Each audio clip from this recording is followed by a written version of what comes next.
Hey, how's it going everybody? This is Prodigious Mind, and in this video we are going to learn about path traversal attack or directory traversal attack or directory climbing attack. Also, we are going to discuss local file inclusion vulnerability. First, we are going to learn about the vulnerability, and then I will show you a demonstration by exploiting this vulnerability and then its mitigation. But first guys, make sure to subscribe this channel and hit the like button and share your thoughts or suggestions in the comment box below. Now without further ado, let's just get started. So what is path or directory traversal attack? Now this vulnerability is very common in web applications, and why is this common? Well, it's because web applications mostly includes files, can be an image, audio, or a server file based on dynamic data of a web page. This vulnerability allows an attacker to access arbitrary file using relative path or absolute path that they should not able to do so. These files can be any file on the host server, for example, database configuration files, server files, credential files, or any other local file. For example, if you as a web penetration tester find this vulnerability and the server is Linux based, then you can access any file throughout the whole file system if you have read permission. For example, etc password files, server log files, user files, etc. And by further exploiting this vulnerability may lead to local file inclusion, log poisoning, and even remote code execution. But if the server is Windows, then you can only access file in the same partition drive the server directory is. Some people mistake this vulnerability with local file inclusion, but in reality these two things are quite different. But the aim by exploiting these two vulnerabilities are same. Basically, path traversal attack is accessing different directories using relative path which contains .. and absolute path of a file or directory. But local file inclusion is including a local file means a file which is not a part of the server directory. For example, var www.html is a Apache 2 server directory. Any file outside this directory comes under local file, and inclusion of these files are called local file inclusion. Local file inclusion vulnerability are exploited using path traversal attack. Hope your doubts are clear regarding these two terms, so now we can move forward. Now this vulnerability can be exploited in several ways based upon how the server is dealing with file inclusion and filtering of user input or dynamic name of the files.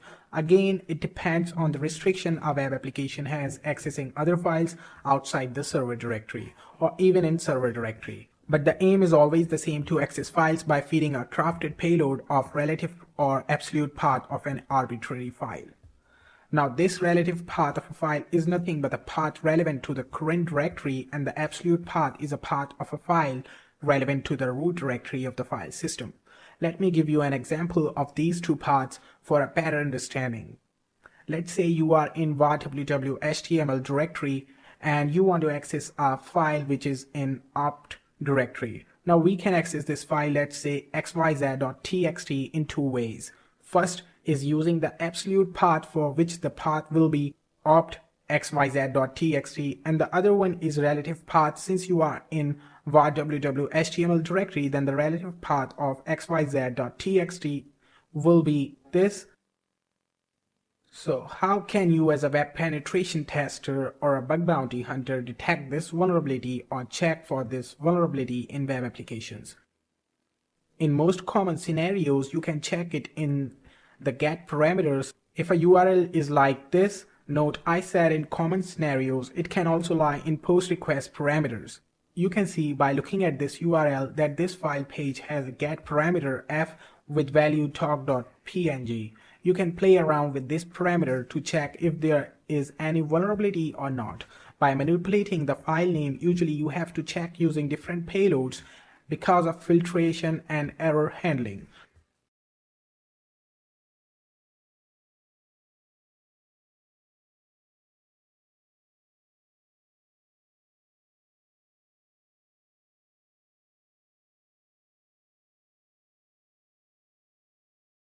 So now we are all clear about what is path traversal attack and what's the impact of it. Also, we have discussed local file inclusion briefly. I will make another video of local file inclusion with complete explanation. So now let's talk about how does this attack work by exploiting this vulnerability. So I have this PHP file which is retrieving the file get parameter value if it's passed to the index.php script, and then including the file using the path value passed to it within the same web page. Currently, this is simple code with no filtration. We will see how to bypass a poorly implemented restriction after this. So if the file parameter is not passed, then it will simply echo out nothing is here. Also, there are two files. One is abc.txt with I am in abc.txt content, and other one is example.php with credentials in it. Now, in real life web application, these credentials and file can be any file. As you can see, I didn't pass any file parameter and we simply got nothing is here output as expected. Let's try by giving a value to the file parameter.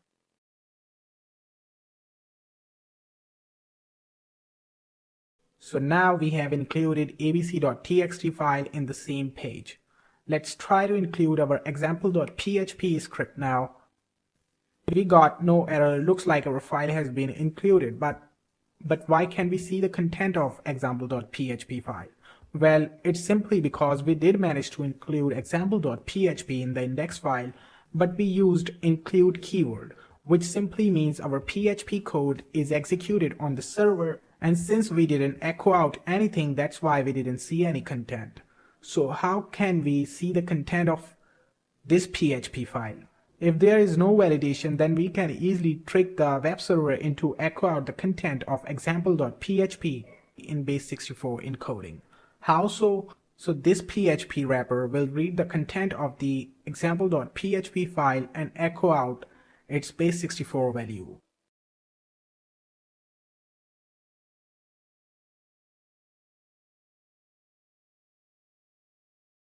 So now we got the base64 encoded value of example.php content. Now let's just decode it using any tool.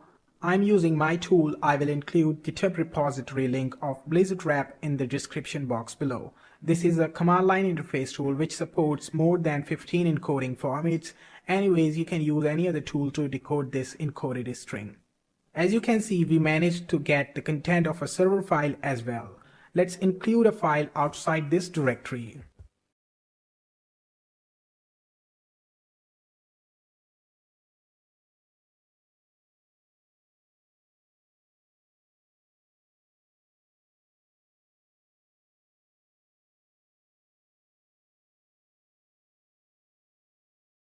Now with the same logic, let's try to read etc password file using relative path of etc password. Now we are currently in www html path directory. In order to read etc password, we have to go 4 directories back.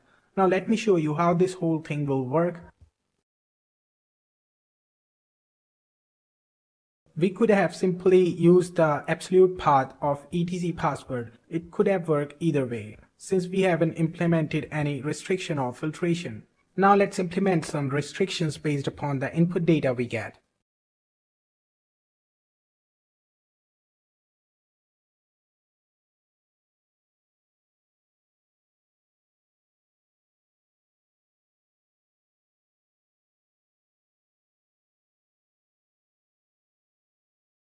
Simply what we have done in this code is we are just checking if the file parameter value contains / or not.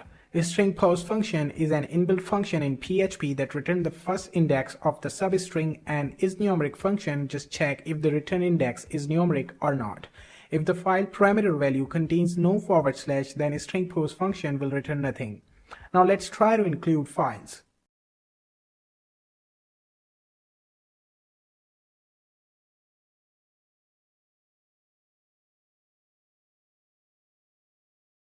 As you can see, we couldn't able to include files, but if the restriction is poorly implemented, for example, including a URL decoded file name and passing URL encoding of either relative or absolute path, an attacker can easily bypass the filtration.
So this is a bad example of poor validation.